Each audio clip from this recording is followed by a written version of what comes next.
you half as nice as the songs you could sacrifice virgins to it all. School flunky, still junkie. But look at the accolades and skills brung me. Full of myself, but still hungry. Yeah. Adam Simon! Adam Simon's on the podcast. Do the whole thing. Do the whole thing. He's back, dude. I gotta get back in the zone. You never cease to surprise and amaze me, man. Yeah. Let me start with that, dude. You're back, bro. Can you pull some monologues or like soliloquies from like the drama days out of your ass right now? No, come on, man. Hit me with one. Gruesome Playground. That costs money, dude. Come on, dude. All right. We all know it costs money. You got to pay up for that, you know? Yeah, Adam. Hey, time is money, man. And then like I'm at the typewriter and then like the ticket in my hat. Oh my gosh, just cracked my back in 7 places. Adam G. Simon. You're back again. I think welcome back. The third time? I think fourth. Fourth. Yeah, I think this is the fourth show. Come on. We needed an emergency podcast. This is an emergency pod, dude, because we got the call today. Hey, happened? Adam, first and foremost, we spoke today on different time zones, and you're back, bro. That's how fast we accommodate you. You know that? I was like, put me on the pod, let's go. Yeah. You were like, we're recording today. Yeah, dude. Come on, let's go. Yeah, it's game time. Yeah, dude. Always. We got a lot to talk about. Anybody says anything, please. Congratulations. You. Me? Dude, your move. dude, yours too, by the way. Oh, yeah. Drop. Yeah, that's freaking amazing. Oh, thank you, man. Came together. Thank you, bro. Thank you, dude. Thank you, bro. Great. I appreciate it, brother. I'm so proud. Like it's awesome. That's an independent movie. Like that's independent film. Not that motherfucker that gets up there every time he wins something and he's like, okay, really quickly, because this is important. I just wanted to say, okay, thank you, everybody. Okay, independent cinema needs your help. Shut up. Not that guy. Thank you. That's right, dude. That's right. Thank you so much, man. Thank you for being in my corner. I told you got me. Like even the trailer like hit me. I was like, ooh. So it's good. I can expect you in Dallas late April. Hell yeah. Oh, let's go, baby. Yeah. Let's go. Let's go. The reunion. Let's go, man. I told Larissa, I was like, I have to go. Like I have to be there. Yeah. So, hell yeah. Yeah, we have a seat for you. Come on. You're your guest of honor. There we go, man. Adam, your movie too. It's out. Riff Raff. You could get tickets for it to go see it right now. I was about to see it, dude. Yeah, Riff Raff. You could get tickets. I was like, dude, what? That's literally the movie. Where do we send people real quick if they want to catch it? So it's in theaters. Yeah. It's in theaters.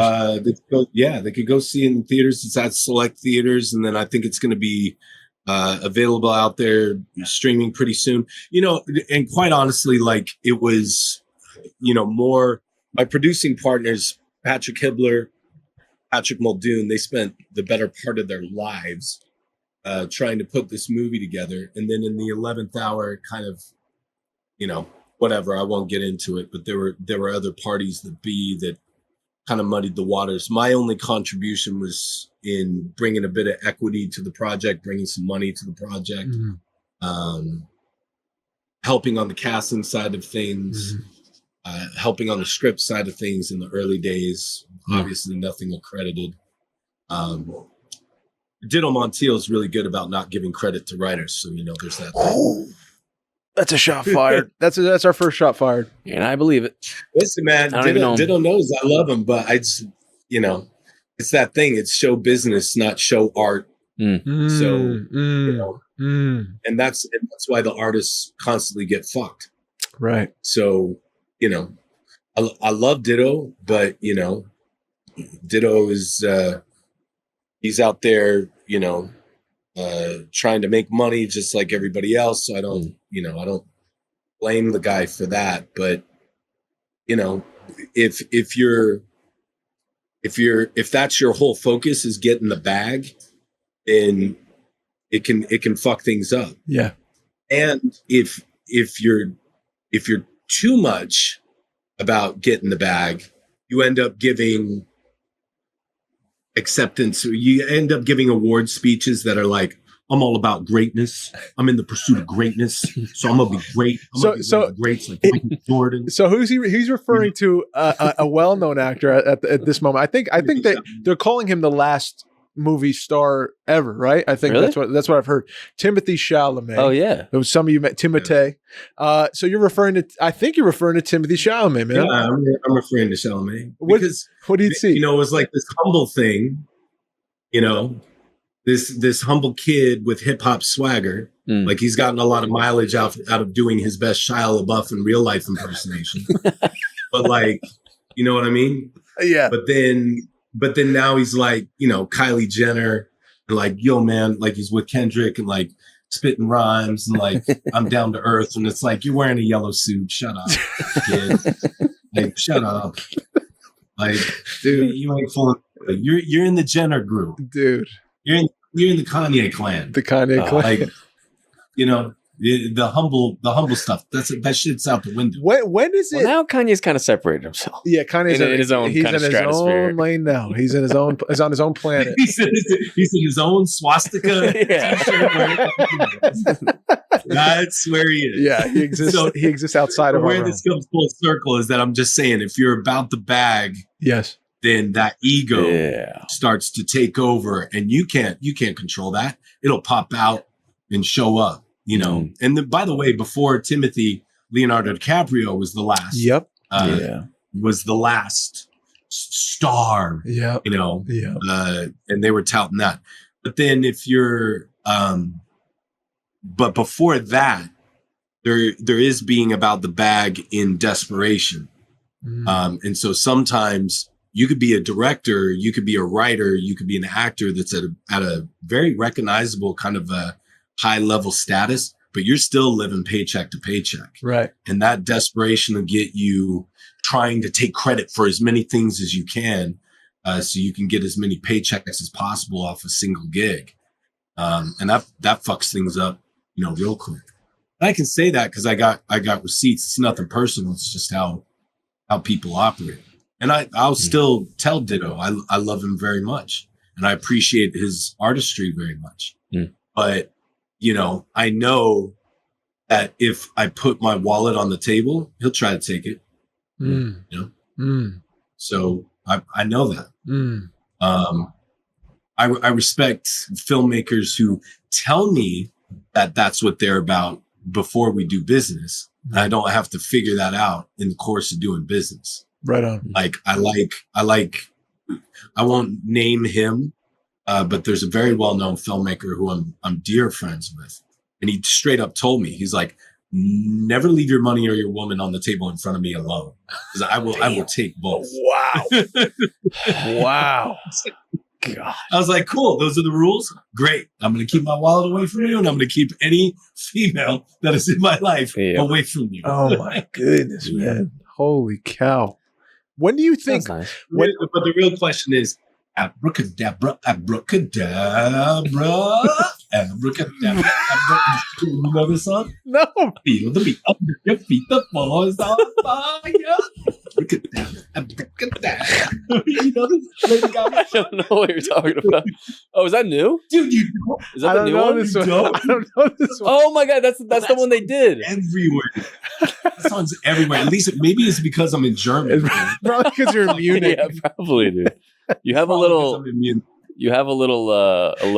spice right now, a little zest in Munich, being over there. I don't know zest, bro, because I'm walking down the street like late at night and everybody's like abracadabra. Yes, the abracadabra. Yes. The abracadabra. Dude. Lady Gaga. Dude, so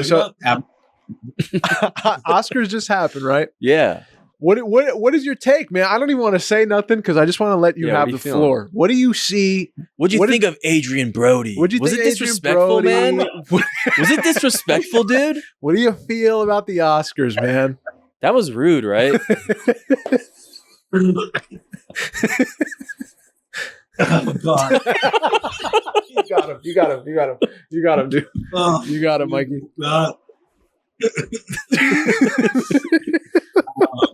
Adrian Brody, like, I'm just gonna riff off the top of my head, but I've really practiced this a million times in the mirror. I wasn't expecting this. Anybody who goes up there and goes, what? I didn't prepare anything because I had no idea. So full of shit. You rehearsed that over and over and over again. No, man, they played the music, dude. They played the music on him, man. No, stop.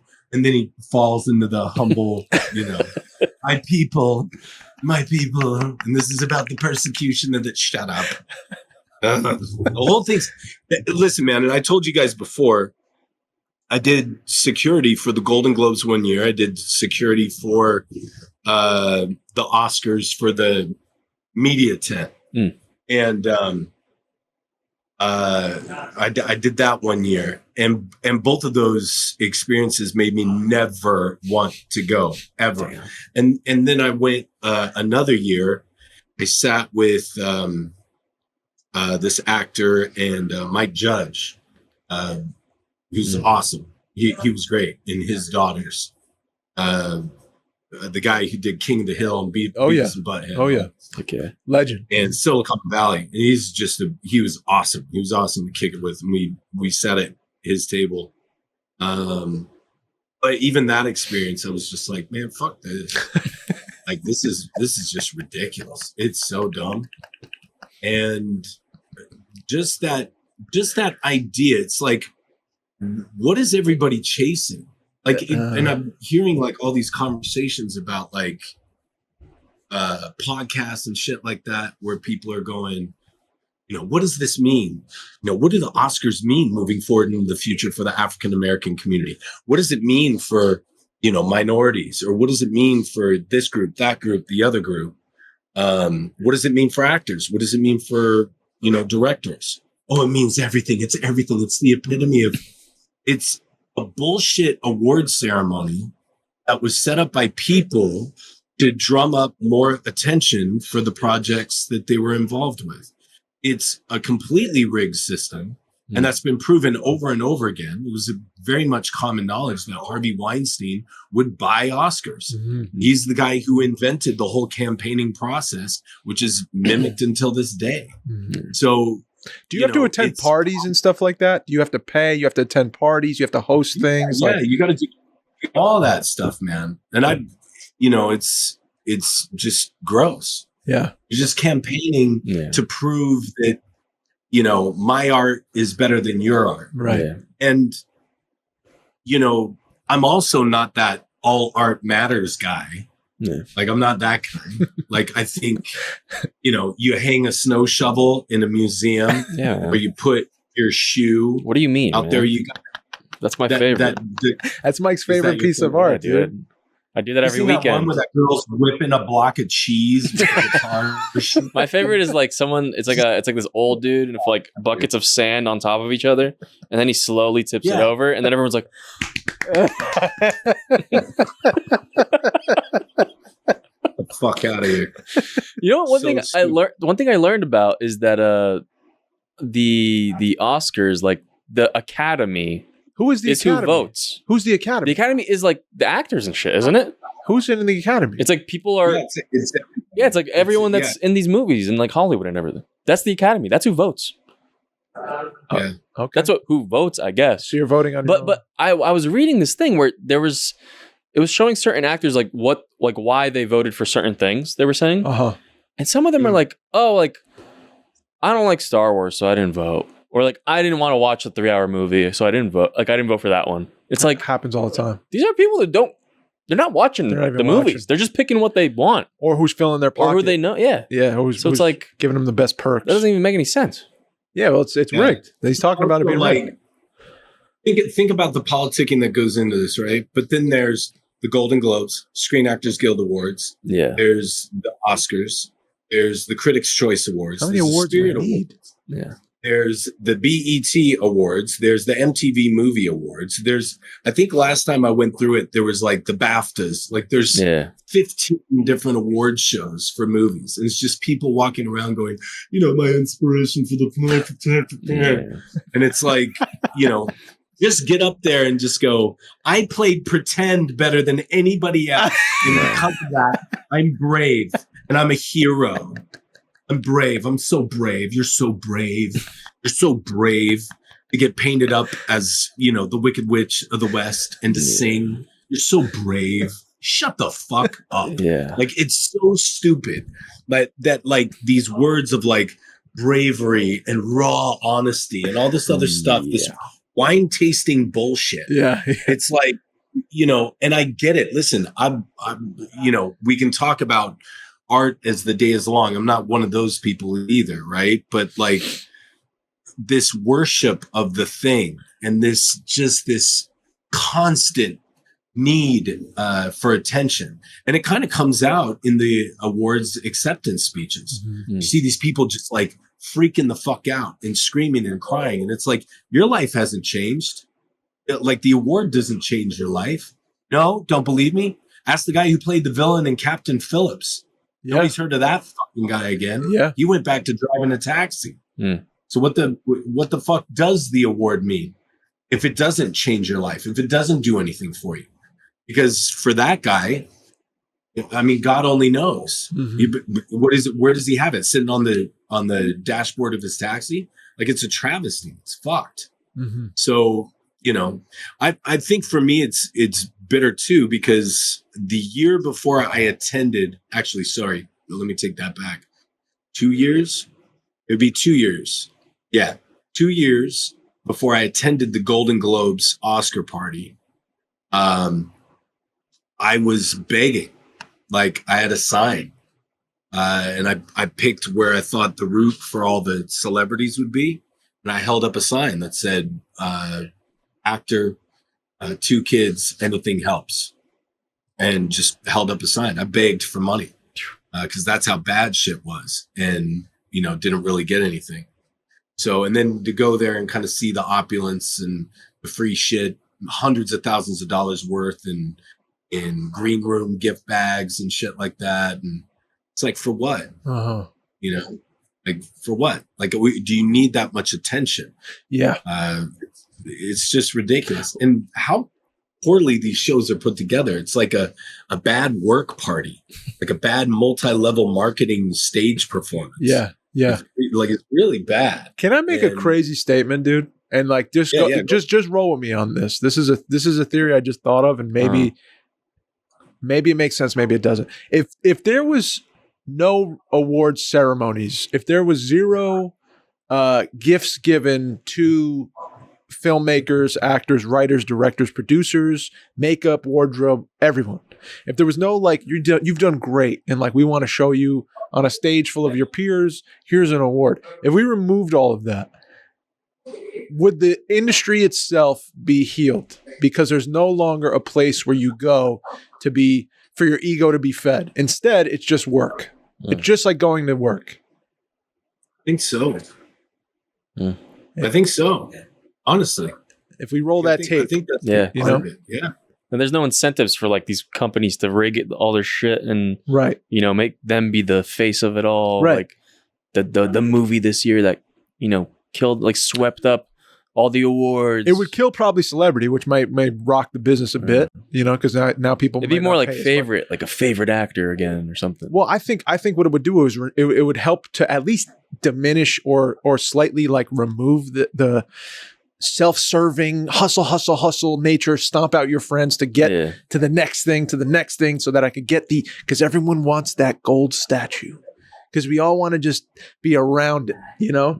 And like, now I laugh at it. Now it's something where I'm in your camp and I kind of like, it doesn't mean anything to me. When I was 20, 22, and I was like, oh, I want to be an actor. It was the first thing I saw was people accepting Oscar awards and having those speeches and like, you know, Russell Crowe with Gladiator saying like, if you have a dream, like you could pursue it. Like you could, you know, trust in God and have faith and like move forward. I was like, man, I want to be like Russell Crowe. I want to have that thing. I want to show my mom, like, look, Mom, we did it. But now I laugh at it. Now I'm old enough to be like, this is fucking insanity that that performers cram into a room and hug and kiss each other. Oh my God, you're marvelous. Oh my God, you're incredible. I'm so moved by what you've done. Like, you don't say that to like a car salesman or a teacher who taught you how to like do math. You do if you're that bald guy in bicycle shorts, Elliot, that fucking dude who's always chewing gum. He's always like, yeah, have you seen that dude? No, I don't think so. Which guy? He's that guy who's like, you try to close me on selling that Nissan Altima. Yeah. Oh yeah. The bald guy with the gum. Yeah. You did a piece on that guy. Really? Yeah. They say nobody screws his yes. Yeah, you love that guy. That's Mikey's guy. And he's always chewing gum. He's like, yes. His Anavar out of his mind. Take your shirt off right now. Take your shirt off right now. Dude. RT and it just Anavar. Dude, I remember the thing oh my God, I remember the clip now. He's like, my work team, if you don't have a six pack, you're fired. Yeah. It's like, what? He's the guy who's like, I'm flying business class and where are my kids? They're in coach. Basically, you're saying you're a shit. You're a terrible dad. You're a terrible dad. This motherfucker walks out on stage at this like company event in like bicycle shorts, and he's got these guys saying Team Elliott that are decked out in like Lululemon for men. I'm just like, what the fuck is this? It's twisted, man. Yeah. It's just like, he needs a hug, bro. He needs a hug and a prayer, man. That's what he needs. But yeah, bro. So you think I'm onto something with that theory? If we just kill all these awards and like, oh, look at how incredible you are in the storytelling industry. Yeah, I mean, Christian Bale said it. He was like, awards ceremonies are just weird. They're weird for me because you're basically saying like, my work of art is better than your work of art, and I was going somewhere with that where I was saying is that, there is art that, is not art. It's just shit. Like there is a shit movie. Like, what I mean? Yeah. Like there is such a thing. Right. But those are okay too, because that might be somebody learning and growing and figuring out how to do something. But then there are people that, like, I'm sorry, there are people who think they're great at what they do, just like Kitchen Nightmares. You watch that show, Kitchen Nightmares. I love that show, man. It's so good. Those motherfuckers are delusional, man. They're sitting there going like, my burger is the best in the business. And, Gordon Ramsay is like, it's fucking wrong. It's wrong. People will die. What the fuck are you talking about? This is the worst burger in the world. Get out of the kitchen. And people are like that in the arts. It's the same thing with American Idol. People get up there and they're like, and what are you going to sing? And it's like, I don't know, My Way by Frank Sinatra, and it's like, no, you understand, and it's like, fuck off the stage. So, and sometimes things are so bad that they're good, and they kind of become a meme and they become popular. And the same is with film. So I'm not like one of those people, but when you're at, things that are commercial success and they're obviously well crafted and well put together. They resonate with people.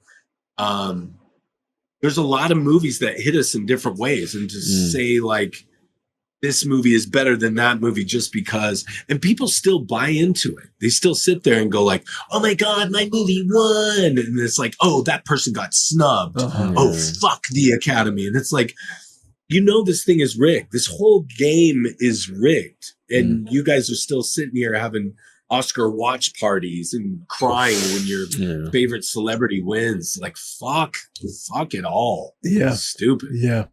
It's lame. Do you, I think I know the answer already, but do you, when someone hits you up and they say, Adam, I watched your thing that you made, like that was me. That's why I feel like I don't know your answer. So someone hits you up and they're like, dude, your work, what you like gave all of yourself to and put out for whatever the purpose was of that story, like it did something to me, it moved me, it changed the path of my life. Like it's a lot of heavy stuff getting thrown at an artist. Like so, and I've tasted that a few times in my life, like personally from other people, and I wonder how you deal with it. Like, is it easy for you to receive that kind of, I don't even know the word for it, respect? I don't want to say like adoration, but like a loving respect. Not a word. Huh? Adoration's not a word. It's a word. I just don't know if that's the right word. Like admiration. Admiration. Yeah, admiration's a good one. Like, do you receive that kind of stuff well from just strangers or people who have hit you up in the past? Yeah, no, be real. Keep it real. Yeah. No, not at all. Like, I don't do well at all. Yeah. And I'll usually like change the conversation. Oh, hey, thanks, man. What are you working on? Like, I think that's how our conversation is. Like, yeah, man, thanks. Like, what are you doing? Yeah. But it's also like, you know, what are you doing now? You know, it's like, what are you in Hollywood or at least in filmmaking? You're only as good as the thing you're doing. Not as your last movie, you know what I mean? Right. So you have to like keep banging things out. And it is kind of a hard thing because so many people work on what you do. Yeah. You know, so there's so many things that I mean, you know this, like there's the movie you write, there's the movie you shoot, there's the movie you edit. There's the movie you package, there's the movie you sell, and all of those can be completely different films. And so I always find it interesting that someone will lay all the praise onto a screenwriter or a director, or an actor, or all the hate onto a writer or a director or an actor. When it's like, man, it takes a whole massive group of people to put this thing together, and you might be killing the director for something the editor did, or you might be killing the writer for a decision that the director made and completely ixnayed, you know, part of the script. So, you know, so you kind of just have to take praise and disdain with the same face. You know, you just kind of go, cool. And then, you know, I'm more interested in people. Like what I think that's how we started talking. I was like, well, what do you do, man? Like, what are you into? What are you working on? And I think that's the way. But yeah, it's wild. And also, man, I would also say this is what's really weird to me is, and I think it's genuine. So I don't want to, because I'm always the first to throw out a lot of disrespect, but like, it never ceases to amaze me how many people get to that level of like artistry and filmmaking where they're, you know, they're making movies that everybody's seeing and everybody knows about. And then they end up at an award show blabbering their mouth off about the industry. And you go, oh, they actually don't have any idea of how this works, like at all. Zero, none. That's always wild. I can't remember his name, but the guy who directed Nola. Yeah, Sean Baker and Anora. And he's given a similar speech like this, but he's like, sales and distribution companies, we got to focus more on those independent films and independent filmmakers. You need to get your things into theaters. You need to focus on making movies for the theaters. What the fuck are you talking about? What are you talking about? Like, honestly, like you think filmmakers are like going out there and when they're doing interior bar day, or when they're going out there and maybe they have the script done and they're just getting ready to put the money together and go shoot, that they're thinking theatrical distribution or streaming? Like that's the big fucking thing that's going on in their head. And do they even have that power? No, like they don't.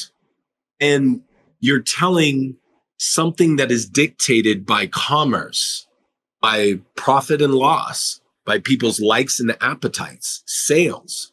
Like that's what determines the market. You're telling them like, hey, you stop trying to make money. You guys should all lose money and focus on the films that we want to make and the voices that we think need to be heard, because we need to be heard. This isn't a fucking Starbucks. Like it's not a democracy either. It's a dictatorship. It's money laundering within many dictatorships. That's what filmmaking is. So you don't you're not, nobody's sitting there going, like, what's his name again? Sean Baker. Yep. Yeah. So nobody's sitting there going like, Captain Hollywood. He's not sitting there like smoking a cigar and going, I was thinking, no diversity this year in films. No more of these independent films about moped journeys across the country for orphans to be reunited with their transgendered parents. I'm not doing that anymore. No, but after hearing Sean Baker's impassioned speech, hold on a second. Violet, can you get Steve on the phone for me? Steve, we're only doing independent films from here on out. I don't care if we lose billions. We need to put our focus in the right place. Let's do that. Okay, Captain Hollywood, let's do that. It's not how the fucking industry works. There isn't one person that's like, oh my God, I heard Sean Baker's speech. I know. Let's call a committee meeting and let's all focus on indie films. Who are you making this plea to, Sean Baker? Yeah. Who are you talking to? Because that entity is really, like, that video is really great for sound bites and for Instagram and for people to go, yeah, I'm an independent filmmaker. Yeah, give me a chance. It doesn't work that way. It absolutely does not fucking work that way. So who are you talking to? You're talking to someone that does not exist. And you're putting some kind of false idea into really up and coming filmmakers as like fresh out of film school. Those kinds of people, you're putting this really weird idea of how Hollywood runs in their head. And that's not how it runs. If you're an independent filmmaker like Dave, you go out and you make your fucking movie. Like, that's what you do. You scrape together as many of your friends as possible. You try to get as much funds together as possible. You pick a start date. You go out, you do your work, you shoot your movie. And then the second part starts. You gotta try to edit that thing. Then you gotta try to sell that thing. Then you gotta take that show on the road and try to go show it to people. And are there platforms and ways that are emerging to help the independent filmmaker? Sure. But nobody's going to sit there and go, you know what? You're right. Here's $1 million, kid. Knock yourself out. Go make your, movie about the guy who invented claymation. Who fucking gives a shit? Go do your one-man show and record yourself with an iPhone and we'll distribute it. And here's $5 million. Go live your dream. Like, it's those kinds of indie filmmakers that are seeing these Nepo baby trust fund kids getting millions of dollars to go do their movies and make a killing. But they're still right in that line of art and commerce because they understand that and they're being successful at it. They're like, well, I want the money too. Yeah, but you don't get the money because that's not where the money comes from.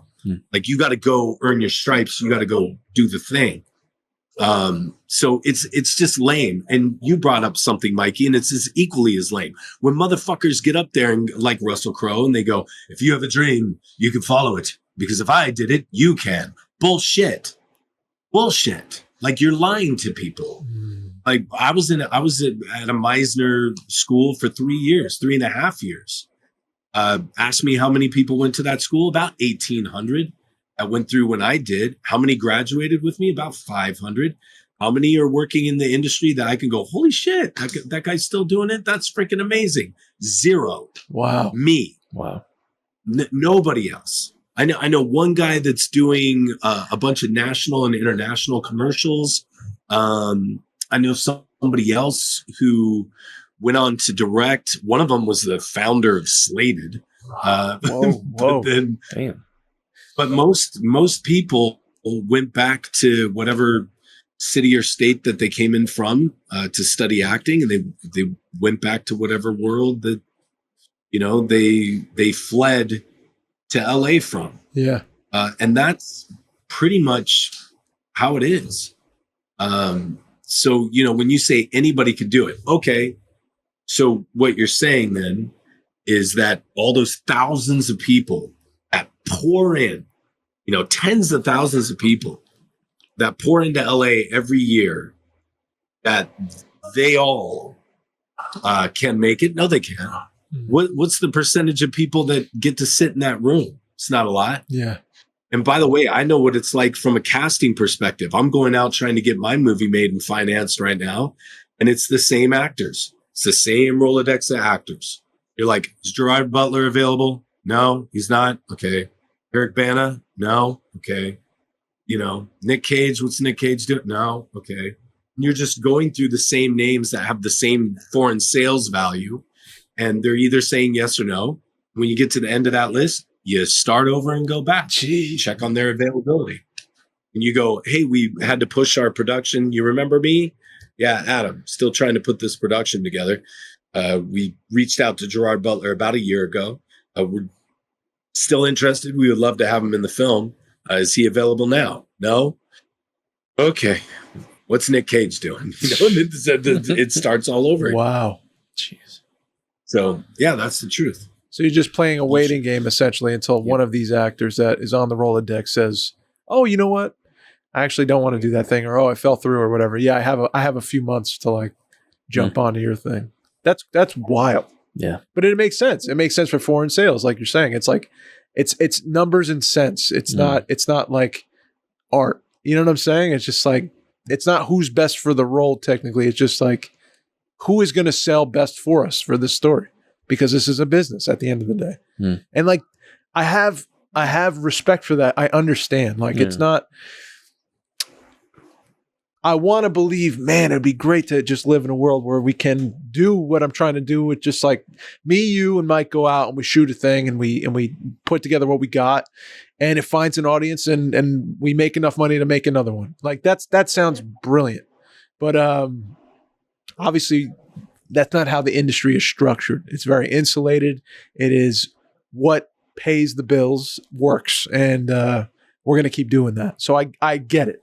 I'm definitely less. I think in terms for I don't know. I think you're still speaking like toward for Hollywood. Yes, right? specifically Hollywood. Specifically Hollywood. I'm speaking on because there is such a thing as independent film. Like I'm throwing myself into that. I'm telling you, man, even YouTube, I tell you all the time, I'm just like, there's audience, there's people that do short film. There's just YouTube channels that's just like people doing skits and like are making a living. You know? And like, it's not like rigged in a sense. There's like kind of like a celebrity kind of within that.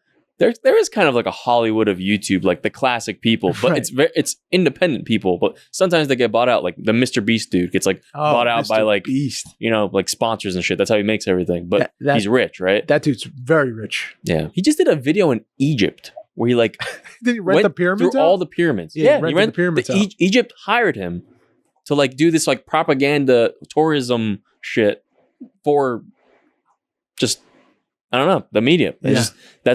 And there was supposedly like there's this weird conspiracy backstory to all of that, where like the stuff they were showing was actually like because there's like a lot of like lost treasure and lost like relics and things like that, and there's like specific people that are in that video like that are linked to like lost like relics and shit like that. It's crazy, dude. Yikes. That's a whole other rabbit hole to go down. You privy to that, Mr. Beast? You've been finger on the pulse. Yeah, dude. You want to go down a bigger rabbit hole? Look at the Mormon Church financing Mr. Beast to improve recruitment. No. Come on now. What are you talking about? You're telling me that the Mormon Church hired Mr. Beast to improve recruitment? Yeah, he does look like a Mormon kid. Yeah.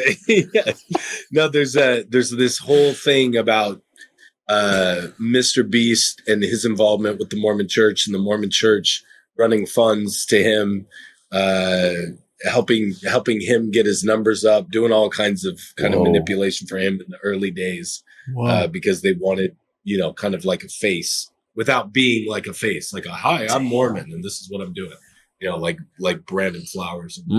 Yeah, just do the Mr. Beast Mormon Church connection. Have fun. Oh, like you're to get lost in all kinds of stuff. Dude, let's go. I want to look up to it. Yeah, I'm look into that. Dude, I fell in my own Mormon rabbit hole, bro. I forgot to tell you. Like last month. Well, just like YouTube rabbit hole, but I was just kind of like researching who Joseph Smith was and like what's known about him and then what happened with like American Primeval came out. I threw that on. I was checking that out. They go into Brigham Young pretty heavy and they kind of frame him as like this like gangster that's out in the Midwest, like basically walking his whole crew of young Mormons that are having like a bunch of wives through the desert to the promised land and like slaughtering whoever he's got to slaughter to like. And this, I didn't know this. And apparently the Mormons claim that this is, I don't know, this is what I've researched and found is that Brigham Young, while they were trying to take the land to establish, I forgot the term, but the promised land, I don't know what the term is, what they called it, what became Salt Lake. They were killing, dressing themselves up as Native Americans or hiring like for hire Native Americans like mercenaries. Jeez. and entangling with them and then slaughtering groups of people that would go and try to like either take the land or like trespass or whatever, and then push it off that the natives did it and be like, look, see, the natives did that. And that would make the U.S. government like kind of push the natives off the land. Whoa. Dude, it's wild. And then they kind of like went, like he went up against the U.S. government, like in a major way, like just took a stand and was like, I'm ready to fight. Joseph Smith. And Joseph Smith did too, Yeah, Joseph Smith ran for president of the United States. Oh, I didn't know that. I didn't know that. Yeah, raised his own army. Was he like 16? How old was he? No, that's the story. Joseph So yeah, and my background, like I was raised Mormon, Mormon mission, like did all that stuff, worked for the Mormons church's security department, all kinds of stuff back in the day. It was crazy. But like Mormons, the Mormon church has been really good about about completely changing narrative about their own history. They've been excellent about it. They've been able to kind of rewrite their own history and just be like, no, like that's not what happened. Joseph Smith hated the idea of polygamy, being with anybody but his wife, Emma. When an angel of the Lord appeared to him and told him he had to do it, he had to do it. He had to take on other wives. You have to do what God wants you to do, right? Yeah. And it was a different time period back then. There was a lot of single women around there. So it was more about protection, he didn't sleep with all of them. He just, took them on as wives to make sure that they were protected, that there was a man there, to protect them. Right. So they were spoken for. And the members of the church go, I believe that God created the universe, and I believe. That's what they do. Dude. They just go, they just stare there doughy-eyed and just, I believe. But that's not the truth. The truth is Joseph Smith had sex with every single one of his wives. That there are, letters that he wrote that were basically booty calls. Oh, wow. He would, I am desirous to see thee. Oh, wow. This evening.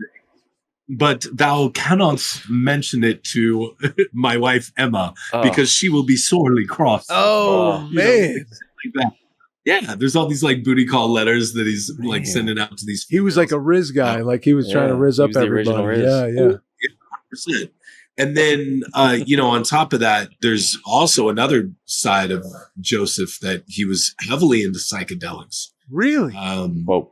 Yeah. He did like all kinds of freaking dope. And nobody talks about that because they completely eliminate it from the church's records. So, it's like, I'm trying to think of something that's comparable. It would be like, I don't know, growing up Catholic and finding out that, the first Pope, got his start by eating children and drinking their blood or some shit. Oh my God. And that's, you just find this out. You're like, wait, what? Yeah. And it's like, yeah, that's where the sacrament was created. That's why they use the wine. It's actually got nothing to do with Christ. It's in remembrance of baby's blood. And you're just like, what the fuck are you talking about? I had no idea about this. That's horrifying.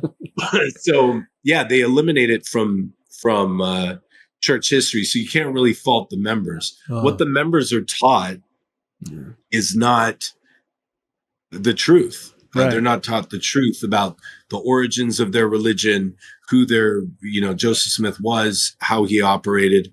They're not even told the truth about how the church operates today. So, the fact that most of them are in the dark, just going like, what? Oh man, that's terrible. People would think that about, Brigham Young or Joseph. Did you see that terrible show, on TV by Peter Berg? Peter Berg. It's a terrible show. Dude, it is bad. It's actually bad. I watched it. It's not good. But he was talking about it, man, on Rogan. He was saying how like he was saying how beautiful they are as people, and like they're so sweet and loving, and like you meet a Mormon, you're like, this is just a sweethearted kind of individual.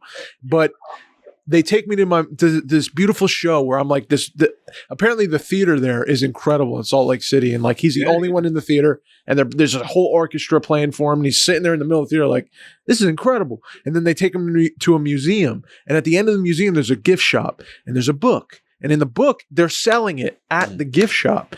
Is that battle of whatever where they slaughtered a bunch of Mountain Meadows Massacre. That's it. Yeah, Meadows Massacre. So they own that they did that. But the thing that I think that he explained was, but Brigham Young sent a letter to get him not to do that. But it didn't get there in time. That's what the claim is. So like Brigham Young is like absolved of all that because he tried to send a letter, say stand down, but it never quite made it. Oh, dang. Yeah. At least he had the thought. But I didn't know they were just slaughtering people like left, right, and center in disguise. Sure. To protect their promised land, dude, to build it. It's just interesting to me. That's the thing, right? Like that kind of permeates into everything. I just think I had this conversation with the director this week. He shot me this message and I said, hey man, anytime you want to join me outside of the US, just let me know. I'd love to see you. Come and see me. And he's like, man, you're so like pessimistic about like the future of America. Like, there's good people and and the good people will do this and that. And, kind of this thing. And I go, that's the cool thing I love about you because you're unapologetically like glass half full guy. Like, I love that about you. And he goes, oh, you're glass half empty. And I'm like, no, I'm the remaining water in the glass is not water. It's arsenic. And we got to get you to a fucking hospital guy. Like, that's the guy I am. Dang. I said, with your quote about good, I said, I quote Dark Helmet from Spaceballs. Good will never triumph over evil because good is dumb. Damn. Shit, so man. I just said, dude, like people, and why this feeds into what you're saying about like the Mormon Church is like, look at the fucking Epstein files. This lady Pam Bondi or whatever the hell her name is. Yep. She gets in there and she's like, we got this. I have truckloads. Yep. I have the Epstein files on my desk and I'm going to release them. Yep. They're going out to the public and all the QAnon people are like, oh my God, it's happening. Finally, they'll all be brought to justice. Ellen DeGeneres' head will be paraded around Washington, D.C. on a pike. And Oprah. Followed by Tom Hanks. Yep. All the adrenochrome drinkers will be brought to justice. Dude. Whatever they're thinking. And it's like, no, that's not what's going to happen. Because what we're doing is phase one of the reveal of the Epstein files, which we're going to give to 5 influencers. One of them, one of them who is also kind of, not kind of, like I did a deep dive on this dude like 6 years ago. And he's got pedophile case on him. So it's very, very like interesting to see that guy holding up a binder of the Epstein files, which and they do a photo op, like sitting there going like, hey, it's crazy. This is real. Yeah. I totally missed this. I missed all this. And then they walk out and you find out that binder doesn't say shit. Yeah. It's empty. It's completely redacted. Yeah. There's nothing in there. Yep. It says absolutely nothing. In fact, it does even worse. It gives lists of names of people that were the victims. Oh, like, so that's kind of weird. Yeah. Like, the masseuses and stuff like that. And then it's like, well, part 2 is coming and this is coming and it's coming next week. And it's like, what is this? A fucking, movie trailer. It's a Kevin Costner movie. Like, what are we doing? Yeah. It's like, what is going on? And so where this leads is that, that belief that people have in others in positions of power. Like, I never get caught up in celebrity. I never get caught up in politics or leaders in general, because I know a time in my life where I was making hand over fist money. I had my own business. I was making hundreds of thousands of dollars. I was traveling all around the world, and I was a fucking piece of shit. I was a terrible human being. I had power over tons of people. I had a bunch of bodyguards and security guys working for me, and I could dig up dirt on whoever the fuck I wanted, whenever I wanted. And all that shit went to my head, like, immediately. And so I'm so grateful that I lost everything and ended up on the street. And then that's how, Man Down came about and all that stuff. So if I know that about me, right, then that definitely is possible in somebody who from the womb came out and was like, I ride my tricycle better than any other child on the block. My tricycle, some people say, is the best, shiniest tricycle, other than other big wheels and tricycles on the block. My tricycle is the best. That's pretty good. That motherfucker is going to grow up to be a rational human being. Don't think so. And the Christ-centered justice finder, the guy who said I can shoot somebody in the middle of the street and they'll still keep me around as president. Yeah. The guy who said, I'm a Democrat, but if I was going to run for president, I would run as a Republican because I know exactly what to say to get those dumb motherfuckers to vote for me. Like that guy, or the technocrat, Elon Musk and all those technology people who wrote papers back in the day saying that the best form of government is no government, that government should cease to exist and actually be run by technology geniuses who are behind government puppets, who are now doing exactly that. The guy who sat on stage with the most powerful people in the world, the wealthiest people in the world, sitting on one side of that stage. Now, the other side of that stage was Weekend at Bernie's, a dude who went to Epstein's, island more times than when I was an alcoholic. I used to go to 7-Eleven to buy mouthwash to get drunk with. That guy, he's sitting over there, and, all these heathens and cretins, the Bush family and all that shit, so I'm just looking at these two sides and going, yeah, this shirts versus skins game is old. And it makes me wonder, this giant rant, what is it? And this is the Academy Awards. It is Mormonism. It is politics. Why do we as human beings constantly want to worship another fucking human being that really, takes painful shits just like us? We look at Adrian Brody and are like, oh my God, he's so amazing. But guess what? It's some point in time during this year, that dude is going to be sitting on a toilet, completely naked, sweating, gripping the sides of his porcelain throne and just going, oh, fuck, what was it? What did I eat? What? I don't know. I don't even know. Am I gluten? Is it lactose? Am I lactose intolerant? What the fuck? That guy. And then he's going to die. He's going to die just like the rest of us. But why do we got to idolize people? Why are we building these golden calves? I have no idea. I don't know what it is in us. Do you think that all humans need to idolize or be in service of something greater than themselves? So it becomes, your God is Adrian Brody. Your God is the film industry. Your God is money. Your God is, I don't know, the way you look, your looks, things that fade, that pass, that change. That, do you think that just a quality in all people? Like we were made, or if you believe that or not, or we are just of the ilk of something that needs to worship another thing outside of ourselves? That's a wild question. That is a wild question. Yeah. I think for me, I think for me, I remember when I was doing bodyguard work, was also the time in my life where I was probably the most starstruck with people. Because I felt like I knew my own weaknesses and my own fallibility. This is towards the end, when everything was kind of falling apart. And so I leaned more heavily into the work, and I viewed myself as being expendable because I knew what a piece of shit I was. At least at the time, that's how I was viewing myself. Mm-hmm. So because of that, I couldn't worship myself, but it was easy to worship somebody who looked like me, walked like me, talked like me, was a human being like me, because then that gave me something to aspire to that I could touch.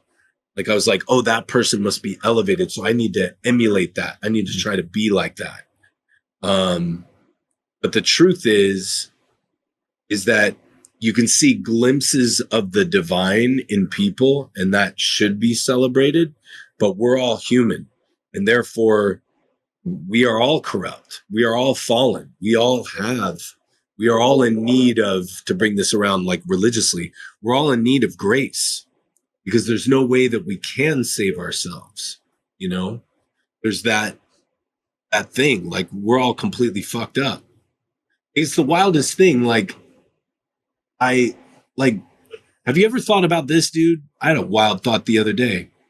I got into a cab here in Munich, and it's like, as soon as I get in, how you doing today, sir? I'm doing well, thank you. And he starts driving the cab. He's looking in the rear view mirror, you know, back at me and Larissa, and I catch a glimpse of him looking back at us in the mirror, and I smile, you know, like, hey, what's up? And then my brain went click, like back through what just transpired. It was like, he wasn't looking at you, dumbass. He was checking out your girl. Yep. And the reason that you didn't think that is because you instantly were projecting onto this dude. No, this is a gentleman who knows the area, and show me around, sir. He's gonna pick me up, and he's like an NPC. He doesn't have like he's incapable of doing something bad. Like what the fuck am I thinking? Like this dude could be an absolute maniac. He could have heads in his freezer. Like, I don't fucking know that, you know? Yeah. So I feel like maybe it's easy to idolize people and to put them up on that pedestal because we realize the imperfections in ourselves, when in reality, what we should do is look inward to change those things about ourselves and to fix ourselves, heal ourselves, and do that by turning to a power that's outside of us, that is not corruptible, that is incorruptible. And that is, you know, for some people, the universe. For some people, that's nature. For other people, it's God, you know. And for me, it's definitely God. It's you know, that's where it comes from.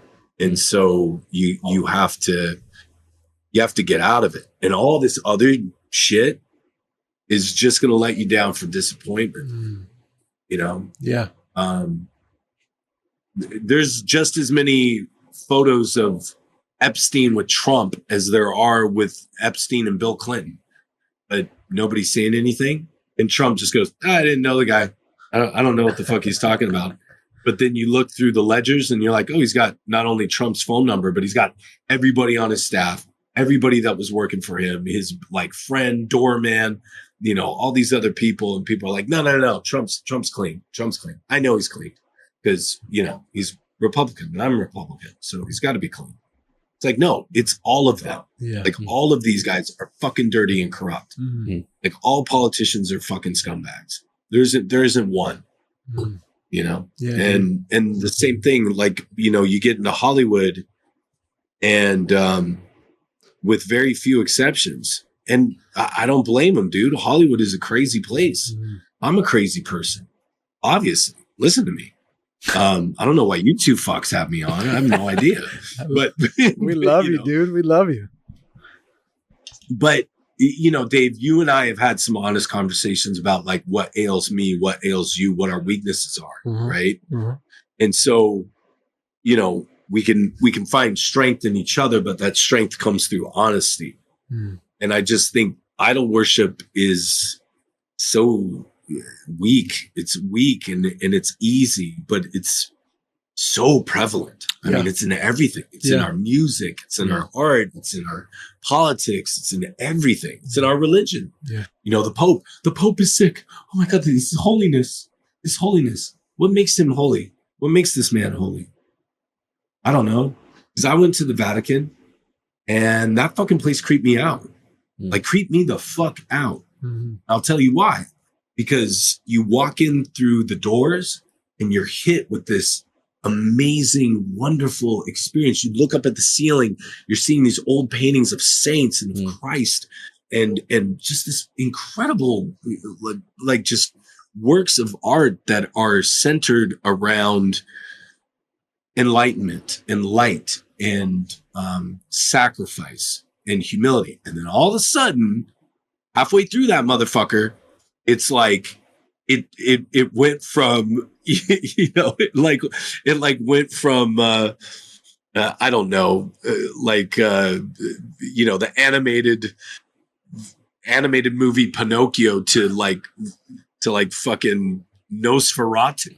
Like you're just like, you know, you're on the Pinocchio ride at Disneyland going, you look around going like, oh, this is lovely. Or like, It's a Small World. Like, that's what it's like. You're like, wow, this is really lovely. And then all of a sudden, you know, freaking Skarsgård comes, oh, so fun. And, you know, trying to eat your blood. And you're like, what the fuck is this, man? Like, there's people being impaled and get me out of here, dude. Yeah. And you're like the tomb of Lucifer. Like, what the fuck is this? Like, what are you guys doing here? And then you go into the inner sanctum area, and it's like built like a serpent. And then there's like this crazy like demon like put on all these like strings and shit, and you're just like, what the hell is going on? And then you go out these side doors, and the engravings on the doors are all of these tortured souls and like people in pain and agony, and you're just like, what the fuck is going on? Jeez. What is happening? I don't remember that part. Me neither. I never saw that part, dude. That's horrifying. It's crazy. So like we went all through that place, and it you know, and then you start to look up, you know, the pedophilia that was going on in the church forever, and the abuses and how it was covered. And then it's like, but then you look at the alliance between, you know, the mafia and the Catholic Church. And then you look at the alliance of the Nazi Party with the Catholic Church, that the Catholic Church made a deal with Hitler, that they were like, listen, if you are successful and you take over, you know, you win this whole world war, we want to be the official established religion of, you know, the Nazi Party. Like, that's what we want. So we're neutral. But if you win, just make sure we're the approved like religion. Like, what? Like, there's just all this kind of dark, crazy history. So yeah, man, it's wild. Yeah, just like wild shit, dude. To take it to where what you spoke about real quick of like right before then, you were talking about when you were before things kind of fell apart, how you were insecure about yourself, and you looked at yourself in a negative light, and then the idolatry became, I see something in other people that reminds me that like I'm good, or I see a reflection of something light outside of myself in them, and it gives me a sense of like peace or grace for myself, or just a bit of joy. And then you said the fall happened, right? Can you speak to, like, do you think it's important for all of us to fall? You know, like to experience a fall? Like, to be humbled in life in a major way. Mm-hmm. To your point, you spoke about being on the street. I don't want to cut you off, but like, that's a huge fall from where you were at, and like how it changed you, and how, because I think we're all afraid, like, I want to get it right, and I don't want to risk too much, and God forbid, like I end up in a on the street, or everyone leaves me, or whatever. Like I'm alone and desolate, and I don't know what's going to happen. I'm afraid I'm standing on the edge of the cliff, afraid to jump in because I don't know if I'll fly or if there's a bottom or but there may be a light. There may be something in there that's for me. Like the fear of a fall may hold you back from becoming the version of yourself you need to be to have a family or to share light with other people, like to make work that has meaning that you can at the end of your life look back on and say like, I contributed. Big idea. And just maybe I'm being too pretentious about it, but I'm just the idea of a fall and the fear of falling is holding. I definitely know I held myself back for a while because of that. And I just was wondering, like, maybe you didn't choose to fall, but it happened. And like, what did that mean to you? And how did it change you? Man, everything. And even now, like now is it's another death. Like I'm going through another death, like right now. Like that's happening. Like I am dying and this new kind of guy is coming out. And I have to let go of everything that I thought before. I think going all the way back into mythology, I think that's the tale. It's, if you go to the story of Christ, it's like Christ was, dead and then rose again. But when he rose again, he was different. He wasn't the same. In fact, when he appears to the disciples, like they don't recognize him instantly. Mm-hmm. Just like, wait a minute, what? And then they kind of get closer and they touch him and they get their hands on him and they're like, oh, wait, like, yeah, like it's him. Even when he appears to Mary, Mary's like, hey, whatever you did with his body, like, just tell me because he's not here. So like whatever you did with him, let me know. Like they don't recognize him because he's different, right? Transfigured, transmutated into something greater, something higher. That's the story in Lord of the Rings, like Gandalf. When he shows Gandalf, when Gandalf shows up, it's they go Gandalf, and he goes Gandalf. Oh, Gandalf the Grey. Yeah, that's right. People used to call me that. Mm-hmm. He's a completely different cat now. Yeah. Right. Mm. And the hero's journey. Like if you go into Joseph Campbell and the hero's journey, that's the thing. If you're telling a story in filmmaking, the hero has to be make the decision to choose to be different than how they started at the beginning. If you have a character who's the same at the end as they are at the beginning, you haven't done your job, or you just want to cast Keanu Reeves. No, I'm just kidding. I love Keanu Reeves, but he does change. He's different. Maybe it's Frank Grillo. If you just want to be unchanging, just cast Frank Grillo's hair. Oh, that hair is never leaving, dude. That's it. That hair is never leaving. He's like, I'm a Maserati. I'm a Maserati. Or if it's not that, it's like, I'm a cowboy. I'm fighting werewolves. Can we pull up a photo of Frank Grillo? Like, amazing. Yeah, he could be playing, a dentist in the 13th century. He'd be like, I got to take a look at those molars.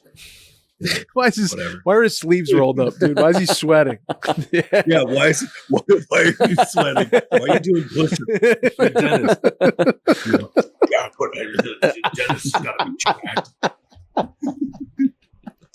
But his foreign sales are up, dude. His foreign sales are up, They're man. up. Tell you what. His foreign sales are up, baby. Anyway, he's getting cast. The hero's journey. Yes. Do you like how it went from Jesus Christ to Frank Grillo? This is why I love talking to you. Yeah. We never know what's happening. It can go truly anywhere, Mike. It's amazing. I love it. Here.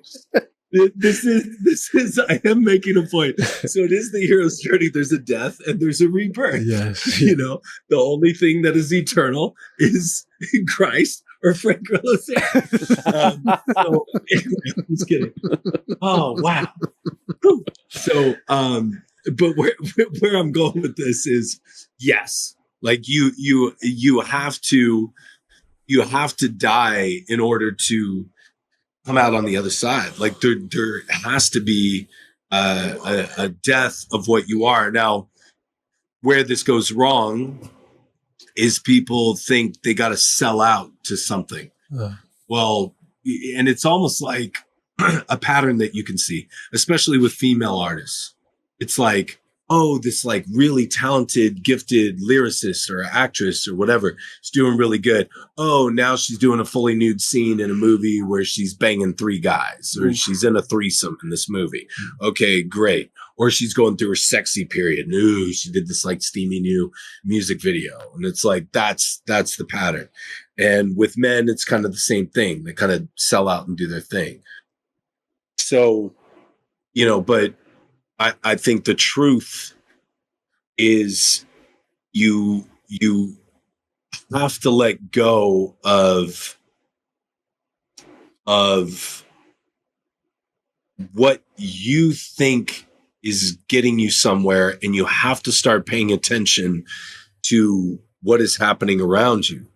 And I'm trying to make this idea, this concept palpable for people that maybe do not believe in a higher power. But for the people who do, here's the easy track. Pay attention to what God is freaking telling you. Like, pay attention to what you know, your life is telling you. Like, what is speaking to you. Like, here's a great case in point for myself. There's a movie I've been trying to do ever since I started writing. And then I'm like, I should be directing this. Like, and then it's like, but I can't direct it. Like, I don't know how to do this. I don't know what I'm doing. And then it was like, I'm going to get somebody else to write it. And it's like, no, you got to write it. So then I wrote it, and I'm like, all right, I'm going to get somebody else to direct it. No, you're going to direct it. And then it's like, okay, fine. I'm going to direct it, but I need to get a DP. And it's like, no, you're going to DP. Like, what the fuck are you talking about? Like, well, how am I going to DP? Okay, well, let me figure out, you know, the producing side. No, you're going to produce it. You're going to write, you're going to produce, you're going to direct, you're going to get this thing put together, you're going to cast it, and you're going to go shoot this movie, you know, which is part of the reason why we were in Vietnam. But that requires dying. That requires letting go of everything that I wanted to do and get done. It also requires, you know, being in a real, you know, financial kind of a pickle, and not being in a really good, you know, financial place. But you gotta take that risk. You gotta be willing to jump off that cliff, man. You know this, you've done it. Like you're doing it right now. Like you have to die. You gotta let go of that thing, dude. And so I'm grateful for that time of the first death. But I think it's a constant, if you let it, there's a constant death and rebirth. Where people get stagnant, like that's where death is. Comfort. Comfort's where you die. Comfort's where you die. Yeah. 100%. Comfort is death. Spot on, dude. Damn. Yeah. Spot on, bro. There's no movement in comfort. There's no movement. You're just stuck. Comfort. I'm insulated. I'm protected. Life's never gonna. It's not gonna hurt you, and it's not gonna move you either. Like you're insulated in a room, moving nowhere. You know, you can't smell anything new. You can't taste nothing new. Nothing great's coming to you, and nothing bad's coming to you. You're just stuck. I agree. It's a great quote. I think it was Hemingway, man. I'll have to look it up, and I can't remember the quote exactly, but I remember him. Was it Hemingway or was it Mark Twain? I can't remember, dude. I'll find it. But he was talking about how he was getting like the best room service, the best food in the world at one of the most like exquisite places, and it just tasted stale and like dull. But this like opulence had gotten him sick. He couldn't taste anymore. He couldn't feel anymore. Yeah. And I feel that, like, and I've never, you know, it's a good place to be, but now I gotta execute. Like now it's like, I got to do it. And people are going to think I'm absolutely batshit nuts to take this thing on and to do it. But oh, heck yes. Heck yes, dude. Because nobody else is going to do it. That's right. That's right. You got to keep dying. I have one of my relatives is going through something serious right now. Somebody in my immediate family is going through something. I can't talk about it because it's doesn't want me talking about it. But like he's going through something. He's facing death down right now, like actual death, and he's having conversations. We're talking about all the like, it's like the saddest phrases uttered by men. The saddest of these is "it might have been." That's it. Yeah. Like you have to, and it just takes a lot of stepping out into the unknown, man. Anyway, I know I'm beleaguering this thing and kind of beating a dead horse, but I can't say it enough. Like you just have to let go. And dude, I don't know a lot of guys. I don't know a lot of guys that do that in our art form anymore. Yeah. I really don't. I love Timothée Chalamet. Like we were kind of dissing him in the beginning, but it's kind of paint by numbers. Like if you look at the choices of film, like of the films that he's done, it's been very like boom, boom, boom. It's been very Leo DiCaprio. Yeah. It's been very like, what did Leo do to get to where he is? Okay, I'm going to do that. I'm going to do that. Then I'm going to do that. I'm going to do that. That makes sense. I'm going to chase down this director. I'm going to do this thing. I'm going to do this project. Biopic. Here we go. Yep. Bob Dylan. Yeah. I'm going to do that thing. Yeah, dude. Yep. The Eddie Redmayne tried it too. But he went full retard. Oh man. Shit. Oh man. I think the last thing like with the Oscar thing and the Academy thing. The Academy. And it's so Danish girl. Do you remember the Danish girl? Yeah, yes, dude. The Danish girl, yes. Nothing was screaming like I need an Oscar. Like nothing was screaming I need an Oscar more than that shot of him in the fucking trailer, like doing this shit, like doing fuck out of here, Eddie. I see you just like Oscar. Please give me the Oscar. Please, if I touch it, I can lose. Mommy, go ahead. With the Sean Baker dude, it's like these people are, but just like, geez, when you let your inner child just come out, it's the best. But these dudes that are preaching this like independent film, like there's like I think 2,000 people in the Academy, and like last year there's like The Weeknd joined the Academy. The Weeknd? Yeah. The artist. Because he was in like that one terrible movie. Oh. It's like, well, what the fuck is this guy know about anything about movies? Yeah. Right? Yeah. But it's like, if these people are preaching this thing, it's like, if you have 2,000 people in this academy, which is based around filmmaking, right? And the greatness of art, the art of filmmaking, it's like, these people band together and support independent. They could do it, but they're not gonna, right? I thought it just really like, I don't know, it just sucks. I thought that's what they did. I thought that's what they tried to do. Like they put their ear to the ground. Here's the thing, Mikey. Oh, go ahead. What does that mean? Like when it says when what does that mean? Like let's say Sean got his wish, which is I want Hollywood to support independent film. Yeah. Okay, cool. We're gonna do that.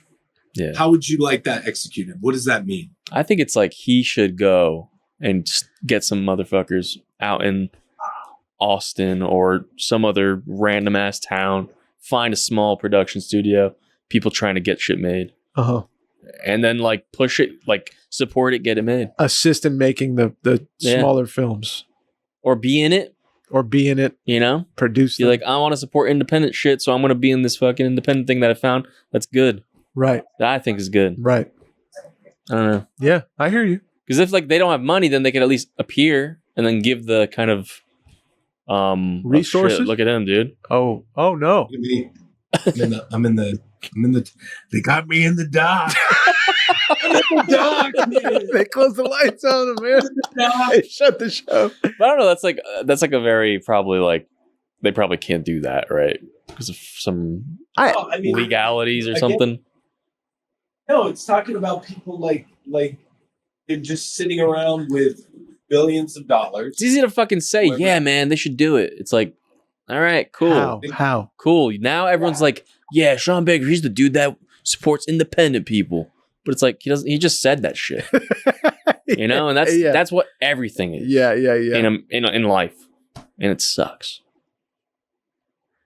I just want more action, dude. That's all I want. Yeah. Just more action. You want more action. I get it. But then, dude, it's like, what is that though? Like, what is? Again, it's people like. Listen, I'm all about more. Now we're in the bar. See, look, I think this is real. Where are we going, dude? I'm not looking at this. I give you guys the realest shit. I love it. Like, dude, we're in Munich, bro. It's the realest podcast in the game. I just left Vietnam. Yes, we're just we're doing what we do. I love it. This is the real shit. So this is independent. No, dude, film, but man. it's like, who is he talking to? Yeah, like that's just not like, how does this work? How it works is you try to make something, you try to make a film, and then you go out and try to sell it. And if you sell it and it does well then it does well, and then you make movies, and then you're able to get another gig. And if it doesn't, then it doesn't. But nobody's sitting there going like, sorry, you can't make that. You know what I mean? Right. Like, it's you know, if your story's shit, then your story's shit. Yeah. If the script doesn't work, then it doesn't work. If it takes you forever, it takes you forever. Like, that's, you have to go out and do it. But it's like, make more things available. Well, nobody's making anything available for me. Like, I didn't, take advantage of some secretive, industry program, or I walked in and somebody was like, you know what, because of who you are, here you go. Like, that didn't happen. Yeah. Right. It's like anybody pushing for, somebody getting up in the Oscars and saying, I remember Natalie Portman one year got up to present the award for Best Director, and she got up with Ron Howard. And after they listed all the, movies that were up for Best Director, Natalie Portman said, and the all-male nominees for Best Director are, and it's like, okay, stop. If I was the, master of time, I would have been like, okay, pause. What were the other female directors that year? Uh-huh. And were those films good? Were they commercial successes? Were they, weighed and tested against the others? And if the answer is, yeah, we had a ton of female directors, they just weren't recognized, they were boxed out, then maybe there's something that you need to look at. But if they weren't, then what the fuck are you talking about? Well, we got to provide more opportunities for women to direct. Right. But what does that mean? Who are you asking this of? Like, film schools? Mm-hmm. Like, who are you asking this of? Right. Because, wealthy people, wealthy families, like, who? Yeah. Because the directors I know, go out and try to get their movies done and get them done, and then try to get them sold, then try to get distribution for them. And if they do well, then they do well. And if they don't, then they don't. And that's kind of how they're tested. And then people work their way up. Unless they're born into wealthy families and they have somebody bankrolling their shit from the jump, which there are a few of those. There are quite a few of those. Mm-hmm. But again, who are you speaking to? There is no one company of Hollywood that the CEO controls the money that's coming in and what's allocated to independent films. and we got to have more Latino movies, and we got to have more, Latinos represented. Well, are you a Latino filmmaker? Go make your shit. It's Latinx. Make it good. Yeah.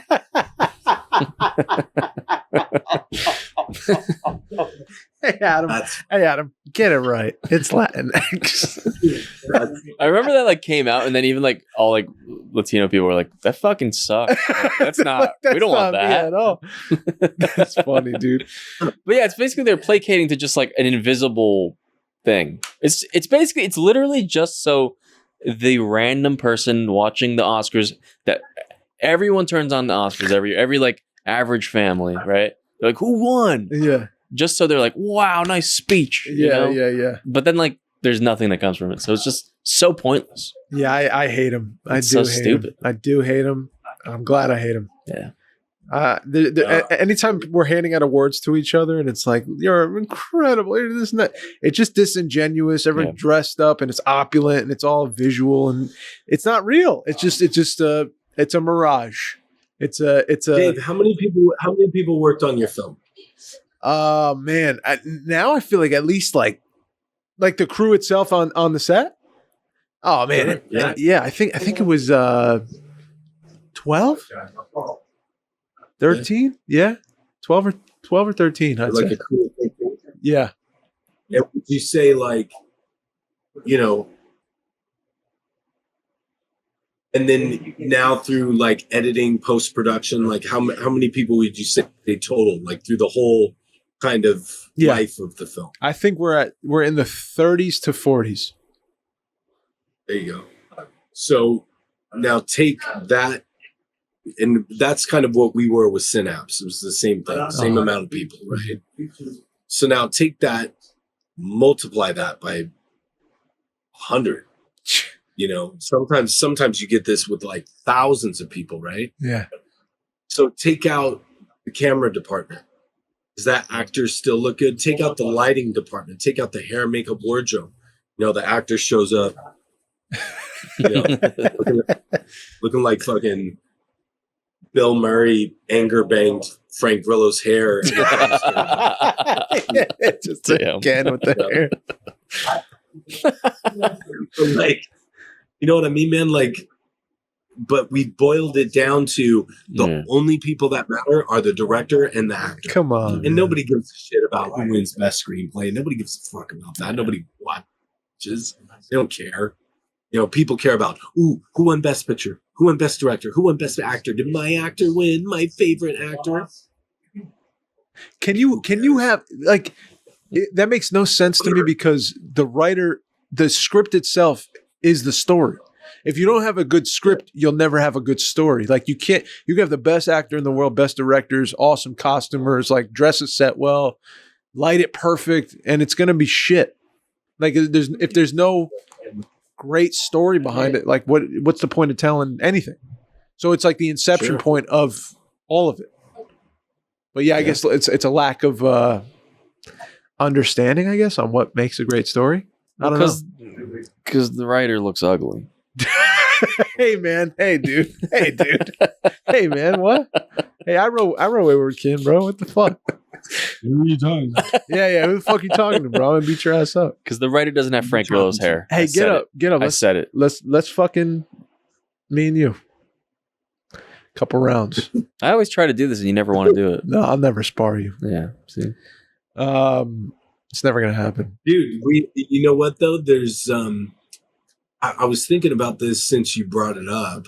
Like, what I would do is I would just say you got one category, and that's first, second, third, best picture in each genre. That's a good idea. Like you have sci-fi, I like that, children's animation, whatever. Yeah, first, second, and third. Yep, and then you cut to some room where everybody that was involved in the production is all there. I like that. Fuck yeah.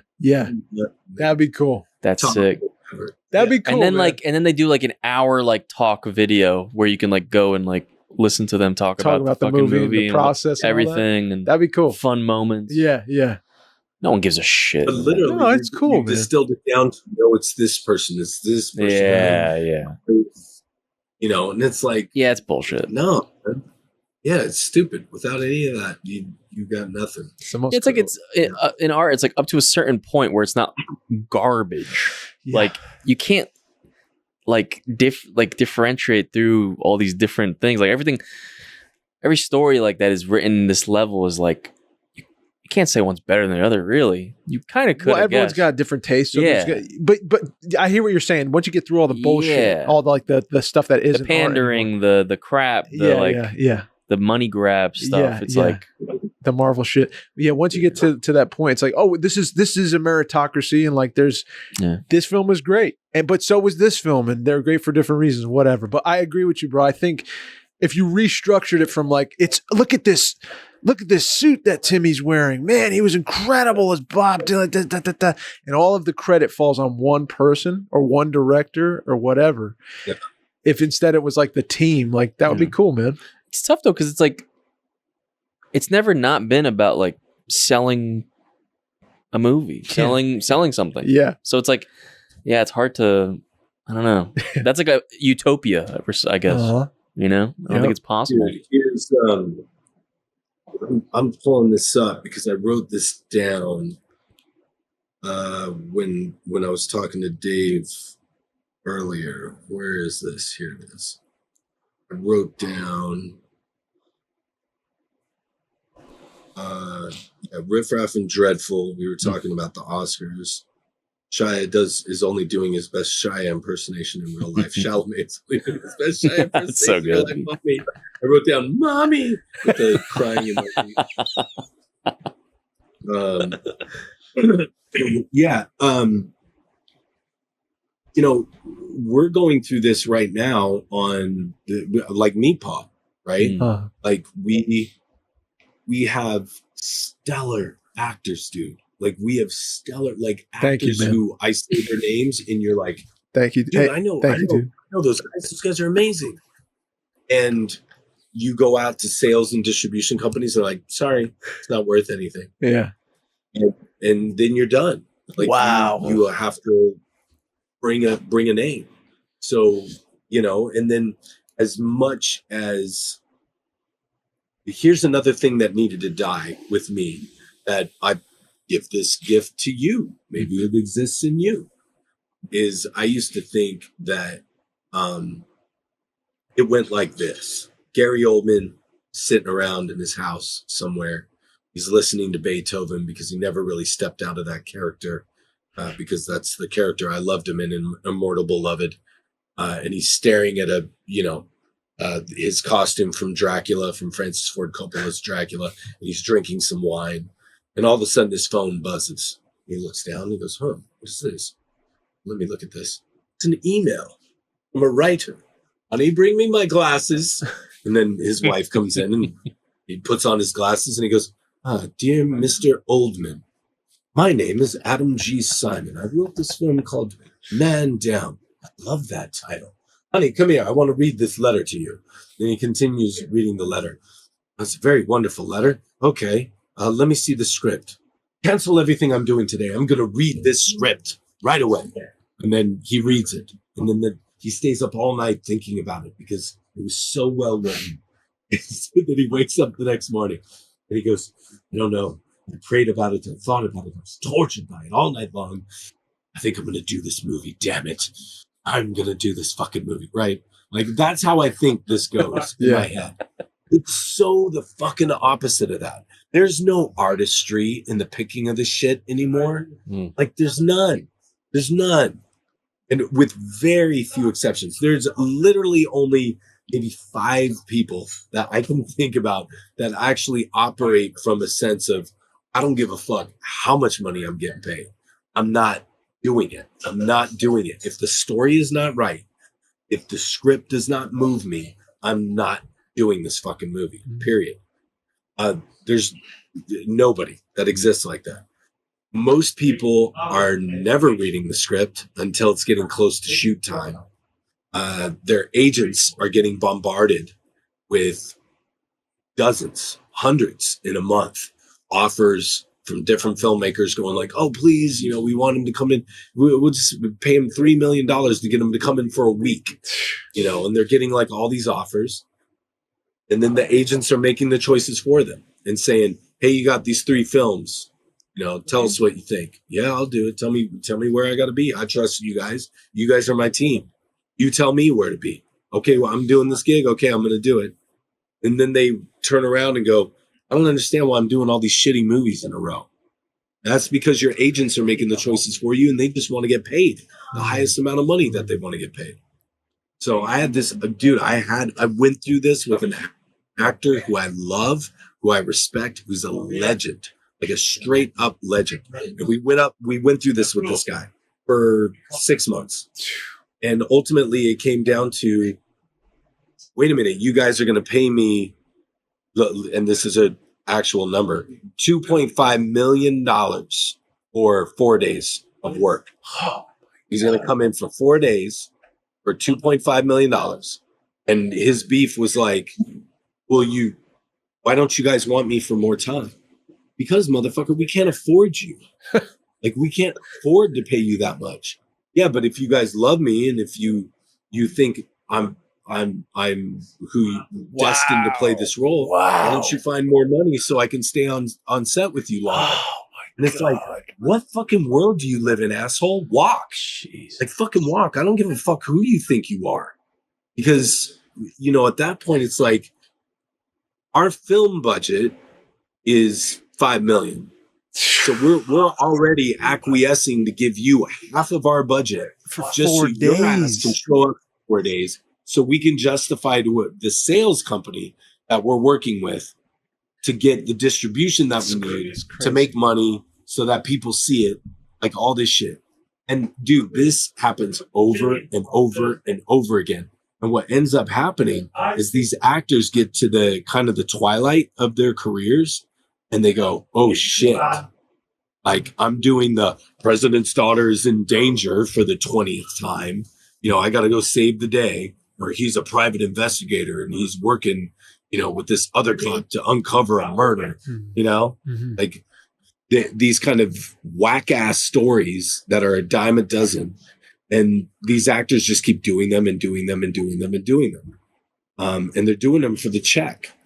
So as much as, and this is what I think I needed to die in a very real way, is stop thinking that all these guys are somehow elevated, and women, men and women, are elevated and just about the art and the art form. And they're out to tell stories and they're storytellers. Like that's shit that they love to pontificate about at the Hollywood round table. And it's all garbage and it's all fucking bullshit. They're about the money. They're about the check. That's it. That's what they're about. If they're getting a big check, that's it. That'll move them. And it's true. It's like, and it really sucks because when you don't have the money, you get told conversations of like, oh, the script didn't really speak to my client, or the character really didn't make sense. The first act seemed to move a little slow for him. We're not really sure about the director, or he's really busy. It's a polite pass at this time. But the truth is, if I were to come to their client and go, hey, guess what? We're going to give them $5 million. They'd be like, great. Do you need them there tomorrow? We'll send them there tomorrow. Wow. Like, you just keep upping that value. Most actors are whores, like straight up. That's the title. And that's even the legends. Like there's 2 legends in particular who we went out to for this smaller role. Legends, dude. Legends. Like acting itself would not be the same, at least in how it's taught and it's executed, if you took these 2 actors out of the game, right? So that could probably narrow it down for you. Thank you. But both of these actors, right, were like, look, you pay me this amount of money, I'll do it. Like, I'll be there. You write this check, I'll be there. I don't need to read the script. You pay this money, I will show up. Dude. And it's like, fuck you. It's insane. Money grab. That's what it is, dude. So young actors, don't be like this. Yeah. Don't be like if this. you let that die, dude, if you let that die though, that frees you up. Yeah. Because then you go, okay, it's up to me. I can't rely on anybody. That's right. I have to just get it done. That's Calvary's not coming. Nobody's coming to save you. Mm. It is on your shoulders. Yep. And that's kind of freeing. Mm-hmm. And that's the cheat sheet. If I can give you a cheat sheet, and for anybody else who's listening, you do not waste time in going, I just wish somebody would X. Do it yourself. Bang. Do it yourself. Bang. There's an amazing cinematographer friend of mine who's dying, man. Like, he hits me up every other month for cash. He's just like, dude, can you help me out? Can you help me out this month? I'm like, no, man, I can't. Maybe next month. But this guy's always like, I wish this guy would have paid me. Oh, I wish this person would hire me I wish this person wasn't a scumbag. He should do this. And it's like, dude, go make your own shit. Yep. It's tough for everybody out there. Go make your own stuff. Stop wishing upon a star. Stop wishing for something to happen. It's not going to fucking happen. Go make your movie. Go make your dreams come true. And I brought you up. Yeah. I was like, dude, look at this guy, Dave. I was like, oh, look, Patrick Hibbler calling, not answering. Yeah, Patrick, I got that on tape. I'm not answering. Fucker. Okay. How dare you? Piece of shit. That's what I'm going to tell him right now. You're going to hear this. I'm going to make you listen to this. Watch. I'm going to tell him. It's on the pod. Hey, dude, I'm doing a podcast right now. What's up? No, I got you on the podcast. Now you're talking. Yeah, everybody can hear you.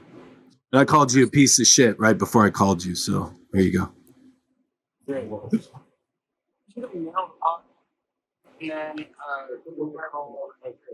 No, what's it about? Ooh, I love top secret information. Okay, I'll call you back. All right, buddy. Love you.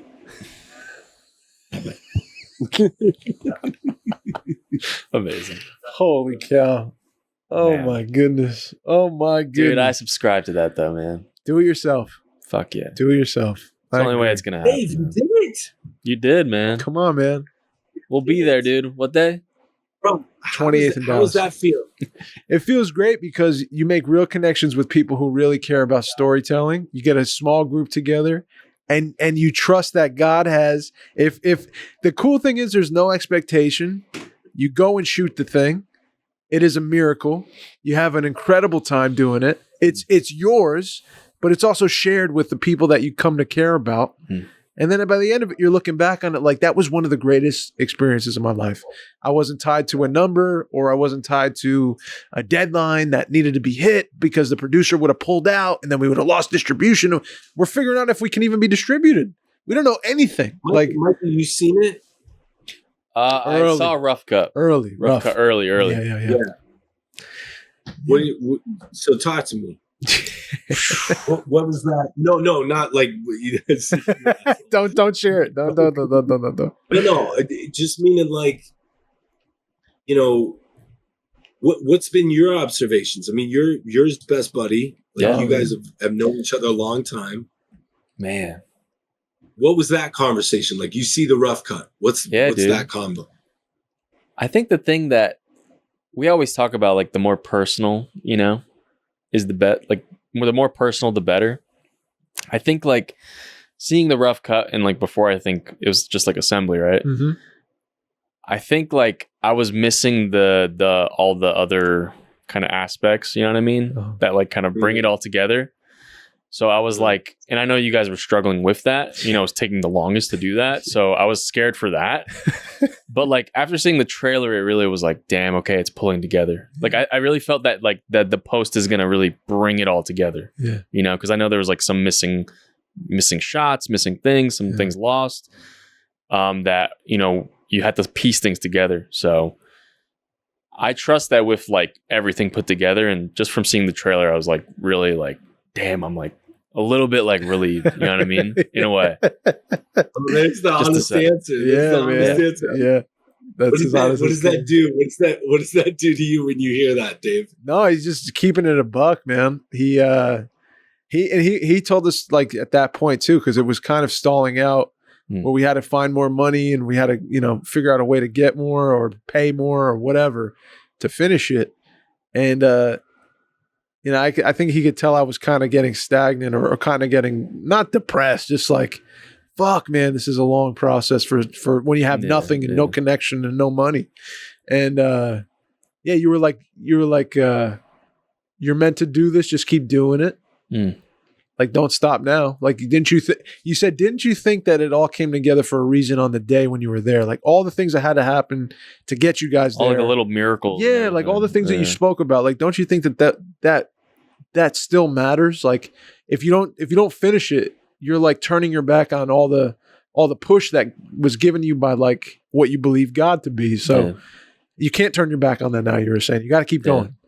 And then we kept going. And then that's when like risk came in and it was like, are you willing to put up your own? Yeah. Are you willing to like destabilize your comfort and like throw your hat in the ring? Like really? You did it with your acting. You did it with writing the thing, did it with producing it. Now do you want to like finance a bit more of it and finish it? Mm-hmm. So yeah, I credit Mike to that in a major way. Mikey gave me a push, man, at a point where it was like just assembly cut, no color, no nothing. Yeah. And you were like, man, some of this is great. Some of this I think needs work. And you were honest with me. And that's what I need. I need a friend who's honest. Yeah. You and my wife are like super honest with me with that stuff. So yeah, man, he kept it real and gave me a push. When we were doing this, what was the relationship like with the actors? Like you being an actor yourself, like what's that like for you? What is that like? Trying to keep other people, or do you let people just kind of do their thing, or how are you keeping people honest? Yeah, I didn't direct it. I can only speak to like what I saw and observed and experienced with Adam, our director, and he's one of our best friends. Like the dude is my brother. He's like you and him. Like we share everything. He knows me incredibly well. Also, his wife plays my wife in the movie, so we're very good friends. And it was very contentious for real. And we like lived under the same roof for like a month, and like wanted to kill each other. Like it was. We try to tell stories with what we have at our disposal. What we have at our disposal that we feel confident in is we act truthfully under imaginary circumstances by making doors and activities, things to do. What are our characters doing? And then we bring ourselves fully to these doings meaningfully. So they are real to us and the relationships become real to us. And so we just leaned on that. We don't have sound stages. We don't have an insane amount of like CGI or whatever. We can't like construct that, but what we can do is like have a real conversation in a scene or really have a dramatic action happen in a scene. We have faith that will move people. The more specific, the more universal the thing becomes. So we throw all of ourselves into it. And so on set, I'd say like Adam knows us well.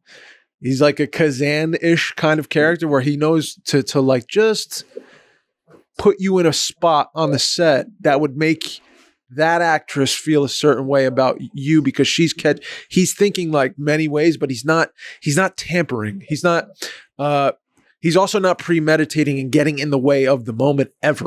It's like, I put these people here, like in this position. I'm also a part of it. He's playing a role in it. Now let's see what happens in the moment, because the moment is the most important thing. It's the truth of the moment. It is above the script. The script puts us here. Now what happens to the two people in life here? And let's capture that. There you go. So yeah, man, Adam's a G for that. Adam stuck to his word and he didn't waver at all. So how is he going about? So I'm learning something. So this helps me because I'm getting ready to do this thing. And that's exactly the move. The move is get these people here. Yeah. Let them cook. Let them do their thing, right? Yep. But then how are you capturing that?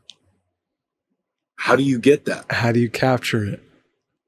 Because if it's meaning like, because if it's totally truthful, you get a situation like on Gone Baby Gone, where Ben Affleck is talking to, Casey Affleck, and Casey's like, well, this isn't what I would do. I wouldn't do this. You're like, hit this mark and say this line and pick up this mug and do this thing. Right. That's not what I would do. I would, do this thing. And Ben's like, fine, next take. Do whatever the fuck you're going to do. Yeah. And instead of coming to the room and doing the scene, Casey Affleck enters the hallway and walks into another room and shuts the door. And he's like, no, you can't do that. Yeah. That's not the scene. Yeah. He's like, what are you doing? Yeah. So like, how do you, if you're giving, you give the actor a doing in the circumstance within the circumstance. That is saying, like, the action has to take place in this room. It has to happen here. And this is my interpretation of it. Adam would be even better to talk to about it, but you would give the actor, you would help their circumstance to build their circumstance. You would structure it in a way where they have to come in the room. They have to. Not because we need to get the shot, but because you need to do something to her or him or whoever now. Right. And where is she? She's here because she's handling some other shit that she's got going on that she has to accomplish. Right. And you're coming in now with something that you really got to get done, dude. And it's important to you. Now get it done. Yeah. And then where it goes. But they're there. They're in the ballpark that you need them to be. That's it. Yeah, that makes sense. So then it's just about, how do you cover that? Right. To make sure to get those moments. Right. Because even then, if somebody comes into the room, you're shooting that room, but they end up being like a whirling dervish. Right. Yeah. They're running over here, flipping over tables, doing whatever. Yeah. Like, okay, how do I capture that? Yeah. Yeah. I hear you. I think do that? I think that's just more conversation, like very, very simple, like don't fucking turn your back. Like, you know what I mean? Like if you turn your back on her, that's going to signify some other shit. You can't, you gotta, I think that's where the nuance of a great director comes in, is where they can translate a technical need for a shot into a doing for an actor. Like in that language, they're getting the technical aspect down. It's just, how do you creatively, with knowing the person you're working with, like not put them in their head, but keep them going, keep their imagination alive and their heart in the moment, and translate it in a way where they're just going to focus on the person. Like, you may fuck it up once or twice or whatever, and just mention, any professional actor is going to say, oh, I know, dude, if you tell me all of that, and then you say, by the way, like, we got our DPs, he's hoping that you don't turn your back on this next one. I got you. I'm focused on the doing. I'm not an idiot. I'm not going to be like, fuck it. And I'm going to throw everything and flip the table and hit the camera or whatever. Right.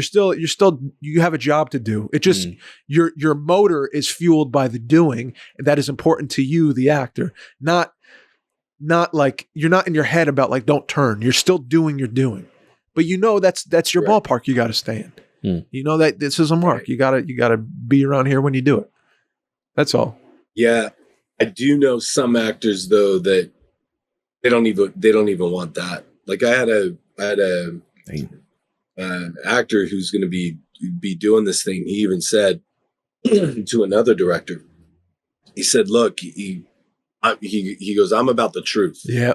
That's it. No matter what. He's like, I'm going to tell the truth. For sure. And if my truth gets in the way of your love for a shot, we're going to have a problem. For sure. For sure. I get that. Because, like, it's like, you're like, no, I need you here because this is the shot and it makes sense because this is the look of the thing. Right. That's not going to fly with me. Right. So I think for me, it's going to be more about rehearsal. It's going to be more about rehearsal and preparation in the sense of like, okay, hey, you have the time with the space. Now you show me what you're feeling. Yeah. Like, what are you feeling in this space? What is this looking like to you? Yeah. Now, because you've seen the storyboards, how I'm gonna shoot this thing. Yeah. Fuck the storyboards. Yep. What are you gonna do? Yeah. And then now, okay, cool. I can make that work. Like I would, to me, it almost seems like let me see it. Yep. Like, let me see it. Okay. Now this is how I'm gonna shoot. I think that's the way to work, bro, to be honest. That's the way I work best too. I'm telling you, bro. I want to work with that dude. I'm putting it out there because I know you're talking about. Yeah. And I just feel like. Oh yeah, you will. No, you will. It's gonna be. I'm picking up insane. It's so crazy. It's so crazy. Yeah. There will be fireworks. Yeah. There will be fireworks. There will be fire. But we have a lot to look forward to, man, because you put to bed something that now there's soil to grow from, man. And I'm excited to see what that is, dude. Mm-hmm.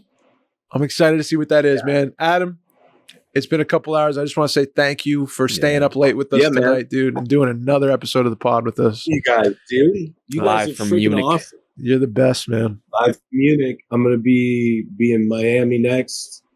Just came from Thailand, Vietnam. Miami. Got that put to bed. I'm going to Miami. Back to the States, huh? Dallas in April. Don't forget. Dallas in April. Dallas in April. I will be there. Come see us. Hell yeah. Be there or be nowhere. Mike, you better come. I'm coming, man. I'm coming. That's the You Are Here podcast, ladies and gentlemen. Woo! Go check out Adam G. Simon on Instagram. Woo! Yes, sir. And check out Riff Raff, the film. It's out now. It's in theaters. Go hit it up. Coming soon.